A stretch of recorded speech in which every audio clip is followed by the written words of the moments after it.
ಸರ್ವೇಪಿ ಸುಖಿನಃ ಸಂತು. ಇಂದು ಶ್ರೀ ಕ್ರೋಧಿ ನಾಮ ಸಂವತ್ಸರೆ ಉತ್ತರಾಯಣೆ ಶಿಶಿರ ಋತು ಫಾಲ್ಗುಣ ಮಾಸೆ ಶುಕ್ಲಪಕ್ಷೆ ಇಂದು 7ನೇ ತಾರೀಕು ಮಾರ್ಚ್ ಮತ್ತು ಇಂದು ಮೃಗಶಿರ ನಕ್ಷತ್ರ. ಇಂದಿನ ಭವಿಷ್ಯವನ್ನು ಎಲ್ಲ ರಾಶಿಗಳಿಗೂ ತಿಳ್ಕೊಳ್ಳೋಣ. ಇಂದು ವೃಷಭ, ಕರ್ಕ, ಸಿಂಹ, ವೃಶ್ಚಿಕ, ಧನು ಹಾಗೂ ಮೀನ ಈ ರಾಶಿಗಳಿಗೆ ಬಹಳ ಸುಖಕರವಾದಂತಹ ದಿವಸ. ಎಲ್ಲದರಲ್ಲೂ ಯಶಸ್ಸು, ಕಾರ್ಯಕ್ಷೇತ್ರದಲ್ಲಿ ಯಶಸ್ಸು, ಮಿತ್ರತ್ವಗಳಲ್ಲಿ ಮನಸ್ಸಿಗೆ ನೆಮ್ಮದಿ, ದಾಂಪತ್ಯದಲ್ಲೂ ಕೂಡ ನೆಮ್ಮದಿ ಹಾಗೂ ಮಕ್ಕಳಿಂದ ನೆಮ್ಮದಿ, ಬಂಧುಗಳಿಂದ ನೆಮ್ಮದಿ ಮತ್ತು ನಿಮ್ಮ ಘನತೆ ಗೌರವಗಳು ಹೆಚ್ಚಾಗತ್ತೆ. ಮತ್ತು ಹಿಂದಿನ 4-5 ದಿನಗಳಲ್ಲಿ ಮನಸ್ಸಿಗೆ ಇದ್ದಂತಹ ನಾನಾ ಕ್ಷೋಭೆಗಳಿಂದ ಇಂದು ಮುಕ್ತಿ ಪ್ರಾಪ್ತಿಯಾಗುತ್ತೆ. ಅಂದರೆ ಇಂದು ಬಹಳನೇ ಶುಭಕರವಾಗಿದೆ. ಯಾವುದೇ ಮನಸ್ಸಿಗೆ ತೊಂದರೆ ಇರೋದಿಲ್ಲ. ಮುಖ್ಯ ನಿರ್ಧಾರಗಳನ್ನು ಕೂಡ ಮಾಡಬಹುದು. ಮಿಥುನ, ತುಲಾ ಮತ್ತು ಕುಂಭ ರಾಶಿಗಳಿಗೆ ಇಂದು ಸ್ವಲ್ಪ ಕಷ್ಟಕರವಾದಂತಹ ದಿವಸ. ಮುಖ್ಯ ನಿರ್ಧಾರಗಳು ಬೇಡ. 2 ದಿನಗಳ ನಂತರ ಎಲ್ಲ ನಿರ್ಧಾರಗಳನ್ನು ನೀವು ಮಾಡಬಹುದು.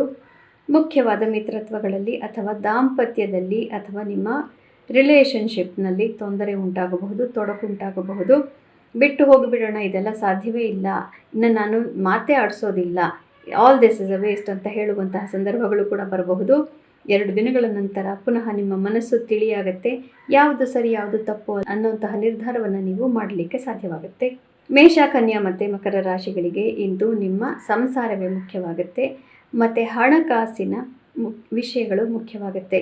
ಯಾರ್ಯಾರು ಇನ್ವೆಸ್ಟ್ಮೆಂಟ್ ಇತ್ಯಾದಿಗಳನ್ನು ಮಾಡ್ತಾ ಇದ್ದೀರಿ ಮತ್ತು ನಿಮ್ಮ ಕುಟುಂಬಕ್ಕೋಸ್ಕರ ಯಾರು ಟ್ರೇಡಿಂಗ್ ಇತ್ಯಾದಿಗಳನ್ನು ಮಾಡಿ ನಿಮ್ಮ ಧನವನ್ನು ಕೂಡಿಡ್ತಾ ಇದ್ದೀರಿ ಅಂತಹವರಿಗೆ ಈ ದಿನದಲ್ಲಿ ನೀವು ಮಾಡುವ ನಿರ್ಧಾರಗಳು ಮುಖ್ಯವಾಗುತ್ತೆ. ಮನೆಯವರನ್ನು ಕೇಳಿ ಅವರ ಜೊತೆ ಮಾತುಕತೆಯನ್ನು ಮಾಡಿ ನಿರ್ಧಾರವನ್ನು ಮಾಡಿ.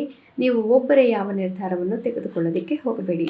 ಮತ್ತು ನಿಮ್ಮ ಅಭಿಮಾನ ನಿಮ್ಮ ಪ್ರೀತಿ ಪಾತ್ರರ ಮಧ್ಯೆ ಬರದಂತೆ ನೋಡಿಕೊಳ್ಳಬೇಕು. ಪುನಃ ನಾಳೆ ನಿಮ್ಮ ದಿನ ಭವಿಷ್ಯದೊಂದಿಗೆ ಭೇಟಿಯಾಗೋಣ.